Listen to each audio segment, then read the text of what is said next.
Chef Buck here, and today we're going to cook up some buttermilk pancakes using a dried buttermilk powder. I've wanted to use this for some time because I like buttermilk recipes, but the thing is when you buy buttermilk and you use it for whatever you're going to use it for, by the time you get around to using it again, it has spoiled. But this dry buttermilk lasts a long time. In fact, the expiration date on this is 2024. And it's 2021 now. So I'm going to open it up and use it for this buttermilk pancake recipe. I'm just going to use the recipe on the back and see what we think of this buttermilk powder. As long as shelf life as this has on the cabinet, once you open it up, dun dun dun, then the shelf life plummets.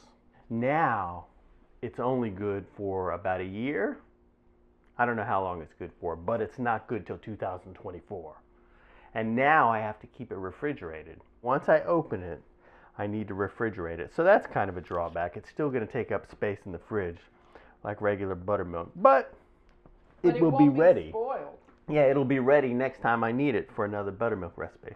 So let's give it a go here. So we'll just go ahead and add our flour. Pancakes, pancakes, pancakes. And I'm going to throw my buttermilk powder in here. And this recipe calls for 4 tablespoons of buttermilk powder. A little bit of sugar, which I'm sure is very optional. Some baking soda. My baking powder. And then we'll put a wee little bit of salt in there. And then we'll get all our ingredients sifted together with this old-timey clunky clunk paddle wheel of a sifter. Look at that rain of deliciousness, we hope. Old Man River. Alrighty, so there's our dry ingredients. So now let's do our wet ingredients. I've got 1 egg. I'm going to whisk it up. I'm going to put a little bit of oil in here. Then I've had my water chilling in the fridge because you want to add some cool water. Cool, clear water. So we'll get our wet ingredients all wetted up. And now I will gently turn my wet ingredients into my dry ingredients. The thing is with pancake batter, like a lot of batters, you don't want to overmix it. Just make sure all the dry ingredients are no longer dry, but we don't want to get too enthusiastic with beating these ingredients together. It's a little lumpy, but that's okay, because pancakes are supposed to make you lumpy. Alright, I think my skillet is heated up enough. So let me go ahead and spoon some of this batter in here and we'll see what happens. And so we'll just let our pancakes cook away until we see some little bubbles pop through there. So our pancakes have bubbled a little bit. Let me give them a looky look. And a quick flippy flip. It's got a nice little bit of color on there. And we'll let them cook for another minute or 2 on that side. Alrighty. Looks like enough color over there. Boop. And our pancakes will start to bubble. You know, they'll start to percolate. You know, it's just like my brain. You know how I always had these genius ideas that are percolating. And these pancakes, we're on the same mental level, I think. Once the bubbling slows down, you know, take a peek under there and see what it looks like. Ready for a flippy flip?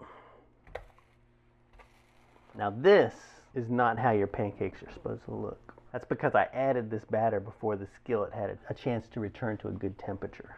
So the skillet didn't have a good even temperature, which is why you get this splashy pattern there. These two aren't as lovely. I'll make a big pancake. Get my good flipping arm going. Boom, boom, boom. Alrighty, we'll call this one done. Bubble, bubble, toil and trouble. That's how Shakespeare made his pancakes. That's a Shakespeare line, right? So when you see the bubbles come up, that means the pancake is excited to get in your belly. Might as well finish it off, Camera Girl says. So this will be our super duper splendiferous size pancake. Yeah, these are the cakes they serve at Disney World. That's done. Looks perfecto. So I think that last one was my prettiest pancake. But I think they're going to be delicious. It tastes really good. It has a really nice consistency. They're very fluffy. I wonder how they'll taste with syrup on them. I'll throw a little pecan on top because I like to have a little bit of texture with my pancakes. And a little bit of syrup. Let me get it there with a pecan and syrup. So this pancake recipe is very good. So I'm looking forward to trying this with some biscuits because I love buttermilk biscuits. But if you see this in the market, go ahead and give it a go. Make the pancake recipe on the tin. It's pretty good. Pecans are optional. If you want to take a look at this recipe, I'll have it over at myfoodchannel.com. I'll link to our banana pancake recipe. So that's a healthier version of a pancake. But if you're feeling like being unhealthy, pancake.